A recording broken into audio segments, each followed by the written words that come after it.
देसी गाय का घी पुराने से पुराना हो तो उसकी मालिश घी लगाकर मालिश करो या इस मंत्र का जाप करो, दर्द मिट जाएगी। किसी के घुटने पे दर्द है तो घुटने पे हाथ फेरते हुए इस मंत्र को जपो, अन्यथा बाजू में दर्द है तो बाजू को घुमाओ ऐसे, गिरिराज धरन हम तुम्हारी शरण, गिरिराज धरन हम तुम्हारी शरण, हम तुम्हारी शरण, हम तुम्हारी शरण, हम तुम्हारी, गिरिराज धरन हम तुम्हारी शरण,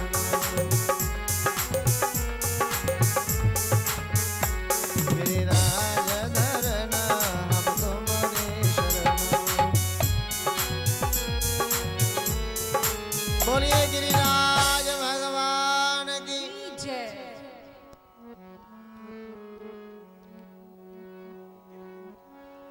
गिरिराज, गिरि का अर्थ होता है पर्वत, पर्वतों के राजा।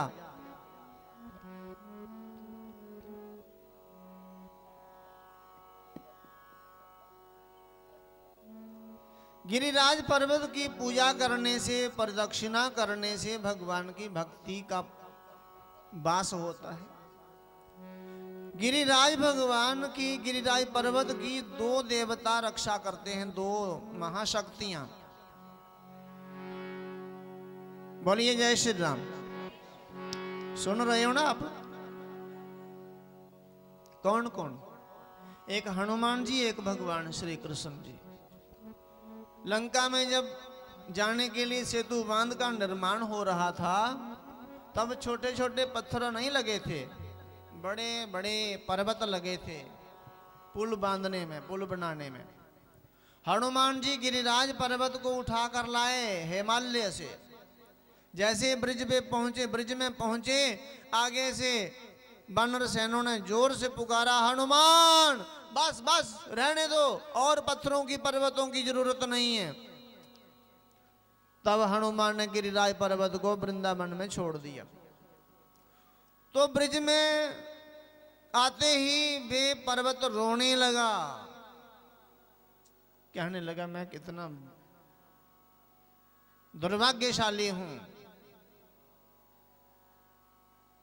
मेरा कितना बड़ा दुर्भाग्य है, राम की सेवा में नहीं लग पाया, मैं भगवान की सेवा में नहीं लग सका। भगवान की सेवा में जो ना लगे वे बहुत, उसका बहुत बड़ा दुर्भाग्य, मेरा बहुत बड़ा दुर्भाग्य। रोने लगा, इतना रोया, बेवल हो गया।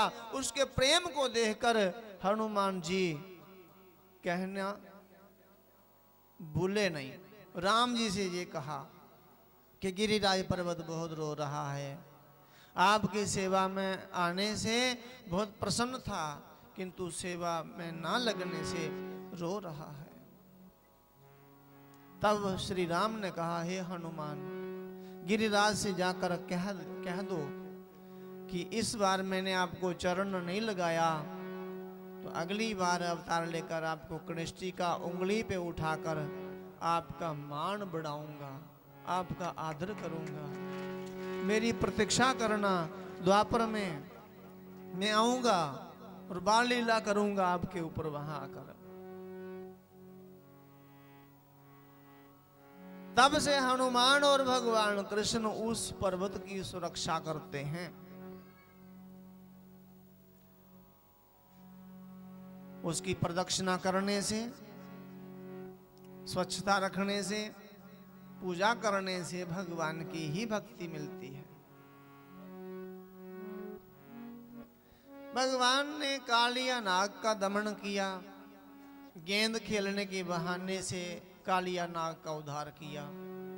कालिया नाग कद्रू का पुत्र है।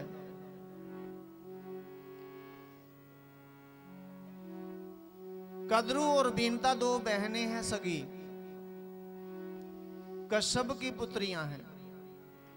एक ही ऋषि से विवाह हुआ उनका, कश्यप जी से।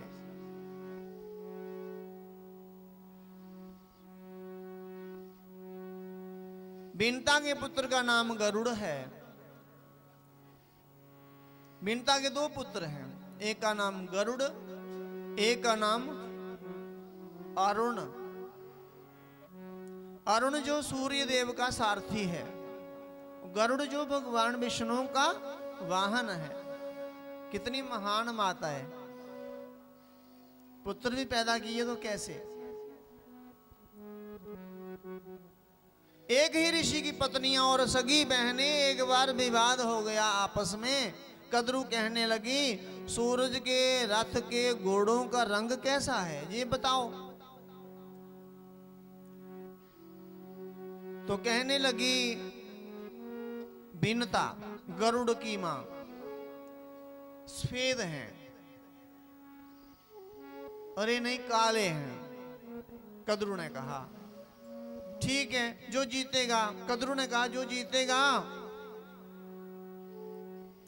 उसको हारने वाली को दासी बनना पड़ेगा, जीतने वाले। और रंग तो सफेद था घोड़ों का। कद्रू ने अपने पुत्रों से कहा मुझे दासी बनना पड़ेगा, आप एक काम करो, आप जाकर घोड़ों के साथ सूर्य देव के घोड़ों से जाकर लिपट जाओ ताकि रंग काला दिखे, और मैं भिन्नता को अपनी दासी बनाऊंगी। और इसी बहाने दासी बना लिया। जब गरुड़ देव को पता चला कि मेरी माँ दासी है, सौतेली माँ की दासी, ये तो दोनों माताएं हमारी, क्योंकि एक दासी ये क्या। पूछा माँ आप दासी कैसे हो गए, तब बताया उन्होंने कि घोड़ों का रंग ये। अच्छा अच्छा अच्छा अच्छा अच्छा। तो गरुड़ देव जानते थे कि इन्होंने अपने पुत्रों से ये छल करवाया। तब गरुड़ देव को क्रोध आया। गरुड़ देव ने नागों को खाना शुरू कर दिया, नागों को मारना शुरू कर दिया, नागों से झगड़ा हो गया। आखिर में सभी नागों ने मिलकर एक निश्चय किया कि प्रत्येक अमावस को हम एक एक नाग की बलि देंगे आपको। किंतु कालिया नहीं माने, कालिया दूसरों को भी मना करने लगे। इस बात का जैसे ही गरुड़ को पता चला तो गरुड़ देव उन पर आक्रमण करते।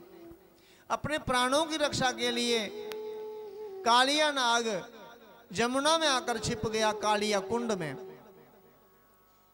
उस कुंड में गरुड़ देव आ नहीं सकते थे, क्योंकि प्राचीन कथा है गरुड़ देव ने वहां एक बार मछली खाई थी और एक ऋषि ने शाप दिया। शाप इसलिए दिया कि ऋषि मना कर रहे थे कि इन मछलियों को मत मारो, किंतु गरुड़ देव ने मार दिया। तो गरुड़ को शाप दे दिया ऋषि ने कि आज के बाद जहां आओगे तो भस्म हो जाओगे। इस बात को कालिया नाग जानता था, इसलिए उसमें वास किया कालिया ने। और कालिया का वास करने से जमुना का जल विषैला हो गया। तब भगवान ने ये गेंद खेलने का बहाना करके उस कालिया के सिर पे नृत्य किया। नृत्य अर्थात जो नीति के अनुकूल जो नाचता है उसको नृत्य बोलते। भगवान ने कहा कालिया से यहां से जाना होगा। तो कालिया ने कहा मुझे आपके वाहन गरुड़ से बड़ा भय लगता है, वो मुझे मार देंगे। भगवान ने कहा मैं आपके सिर के ऊपर अपने चरण चिन्ह स्थापित कर देता हूं। भगवान के चरण हमारे पैरों जैसे नहीं होते, भगवान के चरणों के नीचे चिन्ह होता है शंख चक्र गदा पद्म। वे चिन्ह लगा देता हूं। जैसे ही गरुड़ देव आएंगे मेरे चरण चिन्हों को देखकर आपको नहीं खाएंगे। चरण चिन्ह लगाने के लिए नृत्य किया और अभेदान किया, कालिया नाग को वहां से विदा किया। अब कंस तो भगवान कृष्ण की बहुत बहुत ये लीलाओं को रोज सुनता। कंस ने आग लगाई ब्रज को, ब्रजवासियों को मार जलाऊंगा, जलाकर मार दूंगा। किंतु सब लोगों ने भगवान को पुकारा, भगवान आग पी गए। लोग पानी पीते, भगवान आग पी गए। भगवान के मुख से आग प्रकट हुई ना।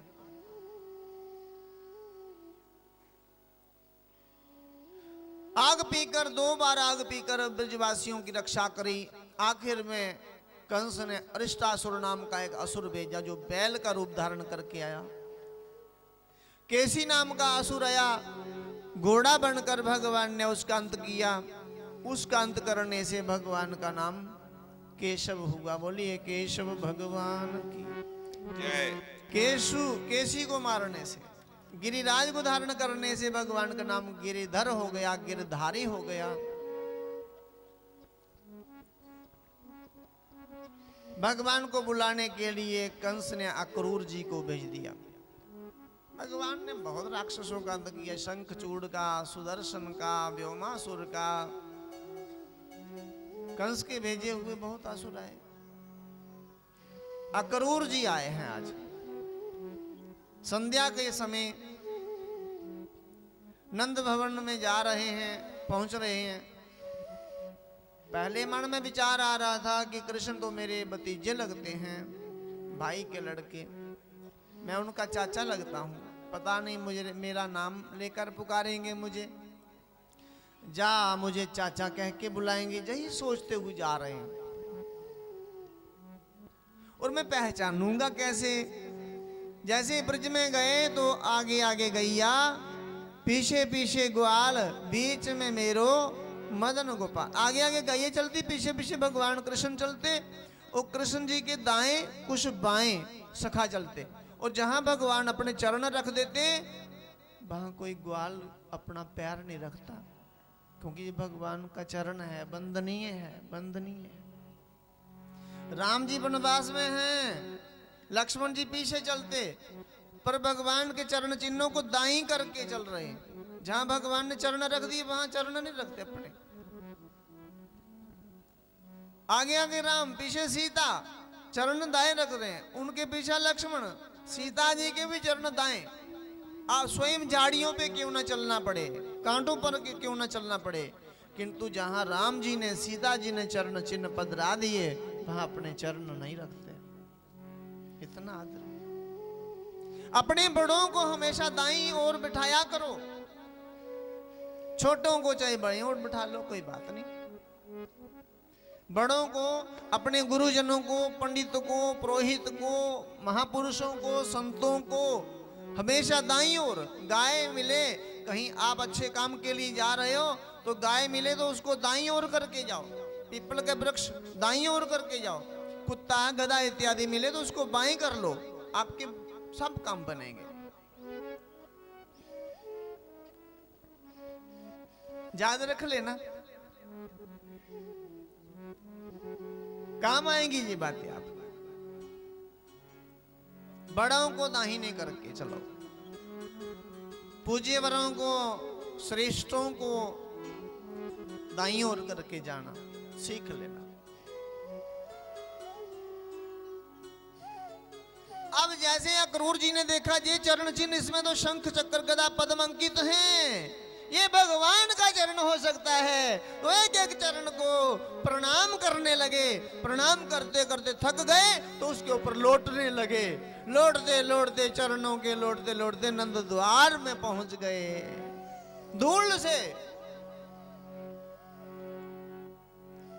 धूल नहीं है, विचरण रज है, गौ रज है, गौ चरणों की धूल है, जिसको भगवान ने खाया था। जहां भगवान ने माटी खाई थी और माटी खाकर पूरा ब्रह्मांड अपने मुख में दिखाया था मैया यशोदा को, उस जगह का नाम है ब्रह्मांड घाट, गोकुल के पास है। और जहां भगवान शिव चिंता करते रहे, 3 दिन समाधि लगाई, भगवान का दर्शन नहीं हो रहा, उस घाट का नाम है चिंता हरण घाट। एक ही लिंग के ऊपर, एक ही शिवलिंग के ऊपर 1108 शिवलिंगों का निर्माण हुआ है, छोटे छोटे छोटे। वहां जाकर प्रणाम करोगे, दर्शन करोगे, आपके जीवन की समस्त चिंताओं का हरण हो जाएगा। भगवान देवादिदेव महादेव की चिंता नहीं रही तो हमारी चिंता कैसे रह पाएगी? कभी जाना? ब्रह्मांड के पास, ब्रह्मांड घाट के पास ये चिंता हरण घाट, गोकुल में ही।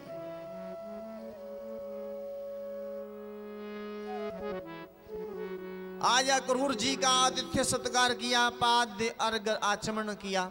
पाद्य अर्थ चरण धुलाए, हाथ धुलाए, आचमन कराया, कुरला कराया, भोजन कराया। तत्पश्चात नंद जी ने पूछा कैसे आगमन हुआ? अक्रूर जी ने कहा कंस एक धनुष यज्ञ के उपलक्ष्य में एक बहुत बड़ा दंगल करवा रहे हैं, एक कुश्ती करवा रहे हैं, रेसलिंग करवा रहे हैं। उसमें कृष्ण बलराम को बुलाया है। इतना कहते ही सुनते ही नंद जी ने हाथ जोड़ दिए, बस बस अक्रूर जी आगे कुछ मत बोलना, मेरा कान्हा तैयार हो जाएगा, मेरा कृष्ण तैयार हो जाएगा, किंतु मैं कृष्ण के बिना रह नहीं पाऊंगा। इतना सुनते ही भगवान आ गए, नहीं बाबा हम तो जाएंगे मथुरा, हम 11 वर्ष के हो गए, अभी तक वन ही देखा, नगरी तो कोई देखी नहीं, शहर तो हमने देखा नहीं, हम जाएंगे। मैया ने हृदय से लगाया, कृष्ण को उठाकर, कान्हा मुझे छोड़कर मत जाओ, मत जाओ। भगवान नहीं माने। रात भर मैया को नींद नहीं आई, बार बार अचेत हो जाती, होश आने पर मनाने लगती, कृष्ण मानते नहीं। सुबह होते ही ब्रजवासियों की भीड़ उमड़ गई नंद भवन के बाहर। क्या गोपिकाएं, क्या ग्वाल, क्या गैया, क्या मोर, सबकी आंखों में आंसू। सब ने कहा, कान्हा यदि हमसे नेह लगाया, हमसे प्रेम किया, तो हमें त्यागो मत, हमें छोड़कर मत जाओ, हम नहीं रह पाएंगे, हम रहेंगे नहीं आपके बिना, या तो हमारा अंत करके जाओ, ताकि हम आपके वियोग में तड़प तड़प कर मरेंगे नहीं। भगवान ने सभी को कहा, अरे ब्रजवासियों, आज मैं जाऊंगा, कल वहां रहूंगा, परसों में आ जाऊंगा। परसों का वादा किया भगवान ने, किंतु वर्ष बीत गए, वर्षों बीत गए, भगवान ब्रज में नहीं आए। देखते ही देखते रथ पर बैठ गए। तब मैया ने हाथ जोड़कर विनती की, हे कान्हा, आज मुझे पता चल गया कि मेरी प्रारब्ध की जो सुख की घड़ियां थी वे खत्म हो गई। आज देवकी के पुण्य जागृत हो गए। आज देवकी के पास जा रहे हो आप।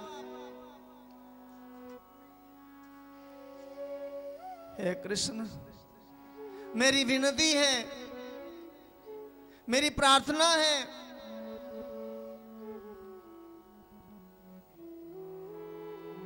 मथुरा में जाकर मेरी क्रूरता को नहीं याद करना, मेरी मेरी दुष्टता को स्मरण नहीं करना।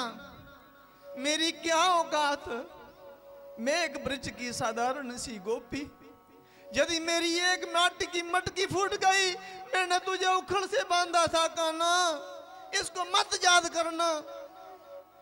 इसी के लिए आप जा रहे हो मेरा त्याग करके। मैं बड़ी क्रूर हूं, मेरे हृदय में दया नहीं है, मुझे छोड़कर मत जाओ कान्हा। यदि जाना तो ये बात याद नहीं करना कि मैया ने एक माटी की मटकी के फूटने पर मुझे इतने बड़े बड़े दंड दिए। भगवान उतरते हैं, मैया के पांव लागे, हृदय से लगे, मैया तू मुझे कभी भूलेगी नहीं।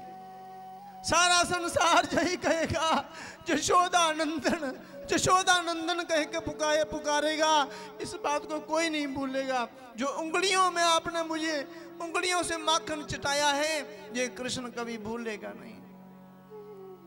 उस स्नेह को मैं कभी भूल नहीं पाऊंगा। मैया ने कहा, मेरी शिक्षा सुनो कान्हा, कहीं भी जाओ, किसी देश में जाओ, मेरी एक ही शिक्षा रहेगी, दोनों भाई हाथ बांध के चलना, कभी हाथ नहीं छोड़ना। और कृष्ण बलराम रथ पे सवार हो गए और मैया बेसुध गिर पड़ी, होश नहीं रहा। कान्हा, आज तूने मुझे बताया तो क्या 11 वर्ष का हो गया?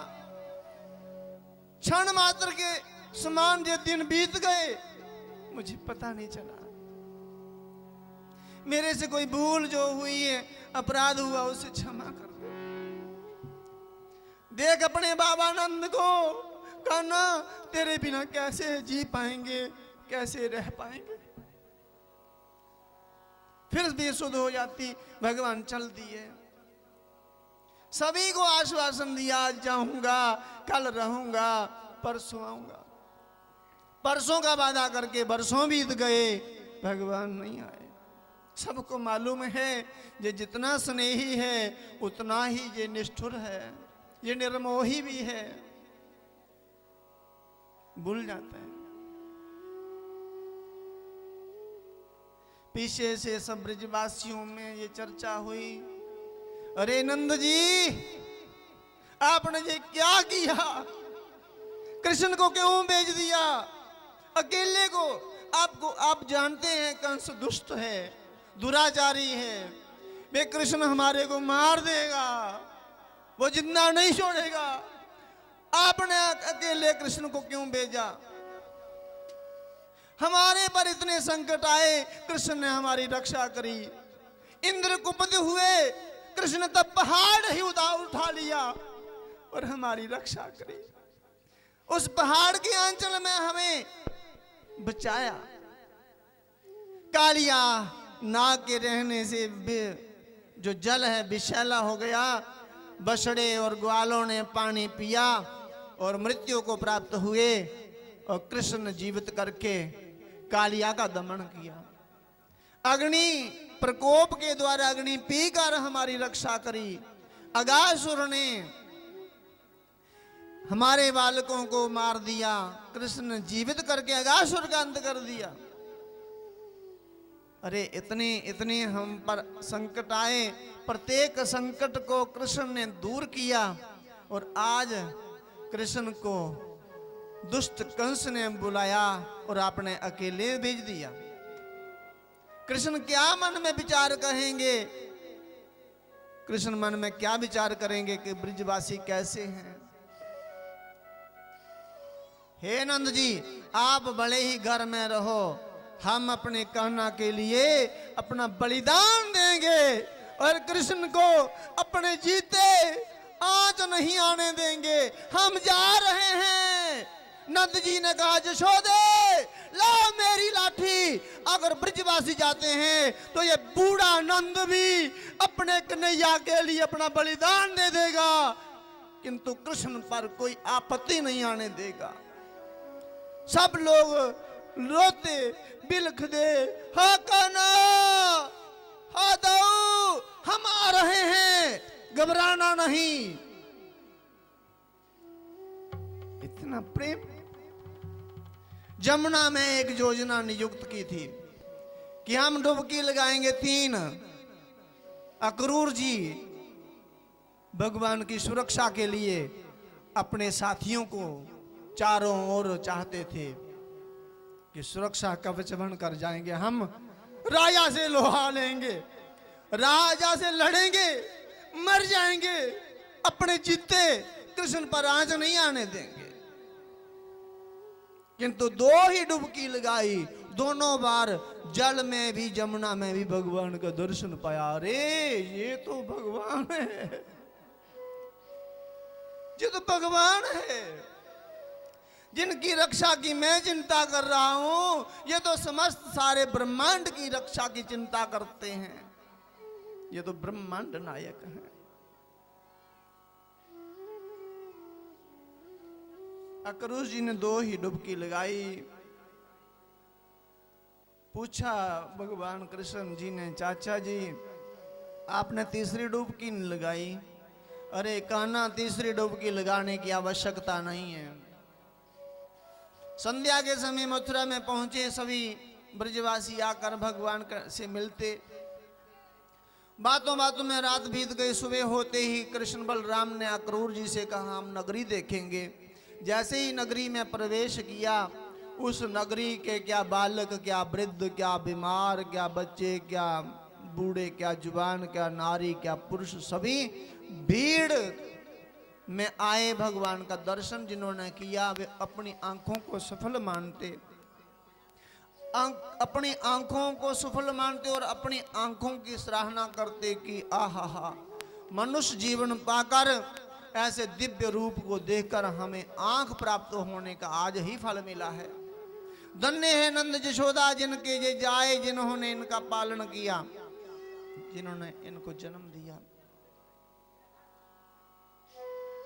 नगरी को देखते हुए सभी ग्वाल सखा भी संग में थे। कृष्ण को कहने लगे, कान्हा हम जैसे थे वैसे ही आ गए, हमने नए नवीन वस्त्र भी नहीं पहने। एक दर्जी से कहा, एक धोबी से कहा, इनको वस्त्र पहना दो, मेरे सखा हैं। किंतु धोबी ने उल्टी बात करी, भगवान ने उसका अंत कर दिया, क्योंकि वे पिछले जन्म में भी धोबी था, अयोध्या का।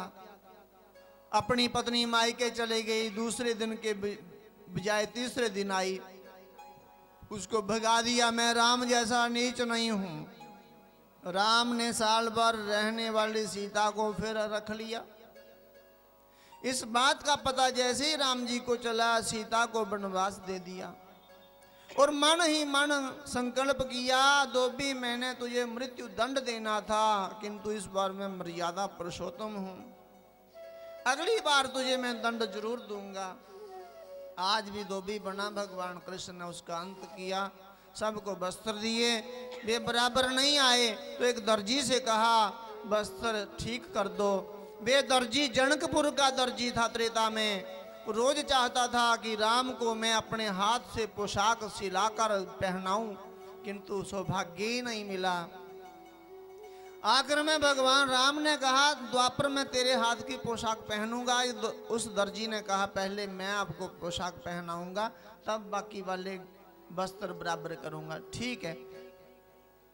वस्त्र ठीक करके उसने अपना सिलाई का काम छोड़ दिया। कहने लगे कि आज मेरा कपड़ा सिलाई करना सफल हो गया, मुझे भगवान मिल गए, अब मुझे भी अपना सखा बना लो। सुदामा नाम का माली पुष्पमाला लेकर जा रहा था। भगवान ने कहा, सभी सखाओं को मालाएं पहनाओ। सबने कहा, कान्हा हमने तिलक नहीं किया। तो कुब्जा नाम की कुबड़ी चंदन लेकर जा रही थी। भगवान ने उसको ना सुंदर होते हुए भी उसको सुंदरी कहा। अरे सुंदरी, उसने कहा, मुझे कह रहे हो? भगवान ने कहा, हाँ। अरे भगवान, मुझे सब लोग देखकर थूक देते, मुख फेर देते, आपने सुंदरी कहा, क्या चाहते हो? भगवान ने कहा, तिलक लगाओ। कहने लगी, ये तो मैं चंदन राजा को लगाती थी, चलो आज आपको लगा देती हूँ। प्रेम से बनाया हुआ चंदन भगवान को मिला, भगवान प्रसन्न हो गए। कभी भगवान को चंदन लगाना हो तो प्रेम से रगड़ा करो, प्रेम से घिसना, जोर नहीं लगाना, उसके छिलके नहीं उतार देना, भगवान प्रसन्न नहीं होते। प्रेम से उसको घिसा करो पत्थर पर, प्रेम से। जितना प्रेम से धीरे धीरे मलोगे बहुत अच्छा बनेगा। ये कमजोर थी कुबड़ी, चंदन लगाने से अच्छे स्वरूप की प्राप्ति होती है, भगवान के अर्पण करने से। भगवान को चंदन अर्पण से क्या होता है? अच्छा स्वरूप मिलता है। आए भगवान चाहते इसको अच्छा स्वरूप दूंगा। क्या चाहती देवी? उसने कहा, मैं कुबड़ी हूँ, कुब्जा हूँ, 6 जगहों से टेढ़ी हूँ, पीठ पे कुबड़ बना हुआ है, मुझे आपने सुंदरी यदि कहा है तो सुंदरी बना दो मुझे। भगवान ने उसके पैरों पर अपना चरण रखा और अपने बाएं हाथ की हथेली से ठोड़ी को ऐसे रखा और दाहिने हाथ से कुब्बड़ में जोम गुस्सा मारा और सर्वांग सुंदरी हो गई, नाचने लगी। भगवान को पकड़ लिया, अरे श्याम सुंदर, आप क्या ब्रज से आए हो? आप नंद के लाल हो, यशोदा नंदन हो? भगवान, हाँ। गाय चराने वाले? हाँ हाँ वही हूँ मैं, गाय चराने वाला। अच्छा, फिर आप तो बड़े महान हैं, मैं आपकी बहुत चर्चा सुनती हूँ, आज मेरे से आप शादी कर लो, मैं आपसे शादी करूंगी। भगवान ने कहा, देवी अभी मैं शादी नहीं करूंगा, मैंने बहुत शादी करनी है, जब मैं शादी करूंगा तब आप भी वरमाला डाल लेना, अभी नहीं करूंगा।